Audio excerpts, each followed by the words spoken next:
Je pense qu'un grand problème au niveau de la lecture de la Bible, c'est la question grammaticale. On confond l'article indéfini et l'article défini, on confond le singulier et le pluriel, on confond le masculin et le féminin. Excusez du peu. À partir de là, on peut dire n'importe quoi. Le mot ben en hébreu, B-E-N, bet nun, signifie à la fois fils de, mais ça peut aussi vouloir dire entre. Entre. En hébreu moderne, ben leumi, ça veut dire international. Donc c'est le inter. Donc le mot ben, ce n'est pas un singulier, c'est un pluriel. D'ailleurs, dans les livres de l'Exode, on parle des fils d'Israël, les bnés, le bné Israël.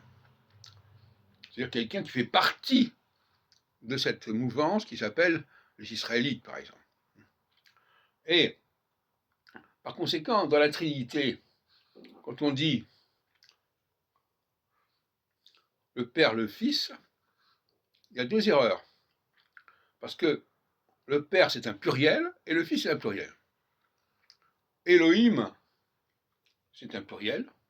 La forme im est toujours un pluriel en hébreu. Et Yahvé, c'est Yahou. Yahou, Yud et Vav, qu'on retrouve dans Jérémie, Yérémiaou, Eliaou, Yeshayahu, eh bien, ce sont des pluriels. Comme quand il est dit, la forme en ou est toujours un pluriel en hébreu.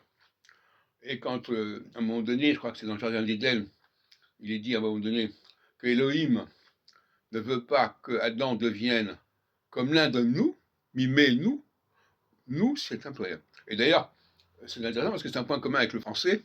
Quand on dit nous, c'est un pluriel. Eh bien, Rachav, nous avons pensé, etc. Ce sont des pluriels qui reprennent le pronom personnel anachnu, qui veut dire nous. Donc, quand un Français apprend l'hébreu, il est surpris de voir que c'est nous, il se retrouve aussi en français. Quand nous allons, nous mangeons, etc. Voilà. Donc, de la même façon, l'homme et la femme ne sont pas interchangeables. D'ailleurs, les machines elles-mêmes ne sont pas interchangeables. Alors, croire que, parce qu'on n'est pas une machine, on est interchangeable, c'est une erreur. Nous avons aussi des fonctionnalités, nous avons aussi des vocations et des programmations.